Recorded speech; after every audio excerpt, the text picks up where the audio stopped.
మన దగ్గర ప్లాట్ కొన్న వాళ్ళందరూ మన కాటేజెస్ లో సకుటుంబంగా బస్ చేయవచ్చు. తెలుసు కదా, మన దగ్గర మద్యపానం ధూమపానం నిషేధం. డబుల్ బెనిఫిట్ ఆఫర్ తో సిర్లసీమ 2. మా పార్టీలో జరుగుతున్నటువంటి పరిణామాలు నన్ను చాలా తీవ్రంగా కలిచివేశాయి. ఎందుకంటే నేనెంత చంద్రబాబు నాయుడు గారి యొక్క భక్తురాలిని, ఆయన ఒక గాడ్ ఫాదర్ లాగా 20 సంవత్సరాలుగా నేను ఎప్పుడు కూడా పూజిస్తాను, గౌరవిస్తాను. ఎందుకంటే మా నాన్నగారు పార్టీ పెట్టినప్పటి నుంచి 82 నుంచి కూడా మా ఫ్యామిలీ తెలుగుదేశం పార్టీ సైనికుల్లా పనిచేశారు. మండల పరిషత్ నుంచి, మండల పార్టీ ప్రెసిడెంట్ నుంచి పార్టీకి కంటిన్యూగా చేసినటువంటి ఫ్యామిలీ. నాన్నగారికి రావాల్సినది నాకు లేడీ కోటాలో 2004 నుంచి ఆచంటలో సీట్ రావటం జరిగింది. మరి అప్పటికప్పుడు చంద్రబాబు నాయుడు గారు టీచర్ పోస్ట్కి రిజైన్ చేయించి నన్ను రాజకీయాల్లోకి ఆహ్వానించారు. చాలా శుభ పరిణామం. సో నేను అంతే కమిట్మెంట్గా తెలుగుదేశం పార్టీలో నేను పనిచేస్తూ ఉన్నాను. ఇప్పటికీ కూడా నేను పనిచేస్తున్నా. చాలా చాలా గౌరవిస్తాను నేను చంద్రబాబు నాయుడు గారిని, లోకేష్ బాబు గారిని, వాళ్ళ ఫ్యామిలీని, పార్టీని. ఒక కుటుంబం, మేమందరం కూడా కుటుంబం అనేసి నేను చాలా కష్టాలు కానివ్వండి, ఎన్నో అవమానాలు పార్టీలో కొంతమంది చేత పడ్డాను నేను. అయినా కూడా నేను ఎప్పుడు కూడా పార్టీని బయట పెట్టాలనుకోలేదు. ఇప్పుడు సీట్ల విషయానికి వస్తే చాలా నా మనసు అయితే చాలా బాధపడుతుంది. ఎందుకంటే ఈ రోజున మేము పేదవాళ్ళం. ఇప్పుడు ఎస్సీ సమాజ వర్గానికి సంబంధించి జిల్లాలో 3 నియోజకవర్గాలు ఉన్నాయి.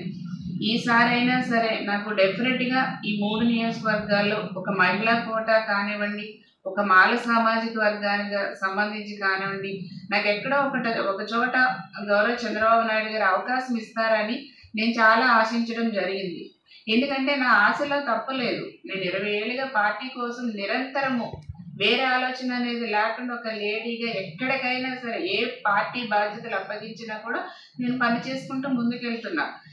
మరి నాకు 2004లో ఆచంట నుంచి ఇచ్చారు, ప్రజలందరూ గెలిపించారు, పార్టీ సపోర్ట్ ఉంది, లోకల్ సపోర్ట్, అందరూ కూడా నన్ను ఎంత అభిమానించి గెలిపించి అసెంబ్లీకి పంపించారు.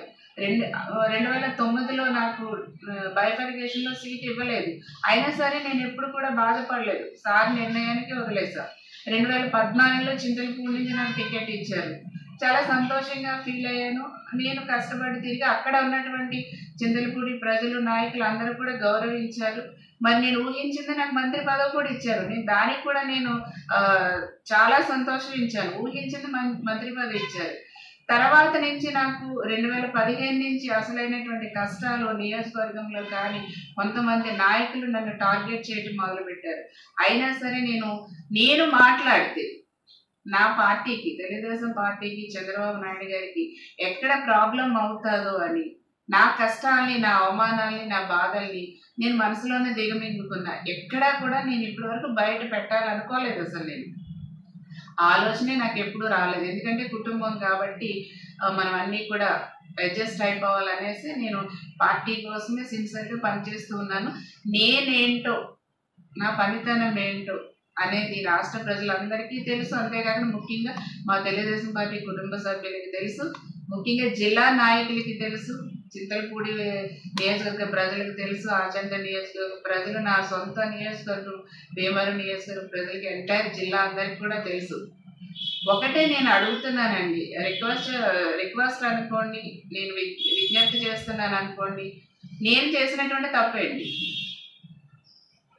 ఇప్పుడు నేను మంత్రి తీసినా కూడా నేను మాట్లాడాల. చాలా మంది కుట్రలు పన్నారు. నాకు మంత్రి తీసి దాకా కూడా వదలలేదు చంద్రబాబు నాయుడు గారిని.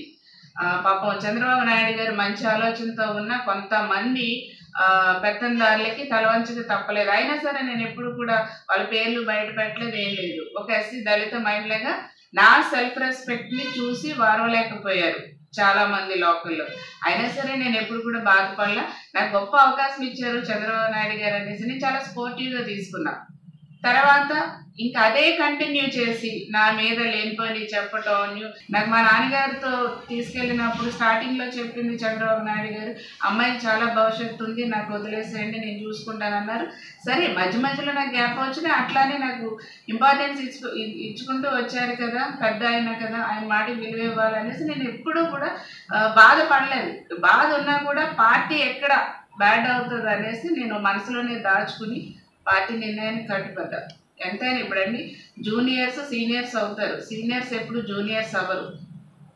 ఈ రోజున ఇంతకాలం 20 ఏళ్ళకి ఇంత సిన్సియర్గా నేను కమిట్మెంట్తో ఒక లాయల్టీతో పనిచేశాను. ఈ రోజున 2019లో కూడా టికెట్ రాలేదు. సరైన పని చేస్తే నాకు అప్పటి నుంచి అవమానాలు మొదలైనవి.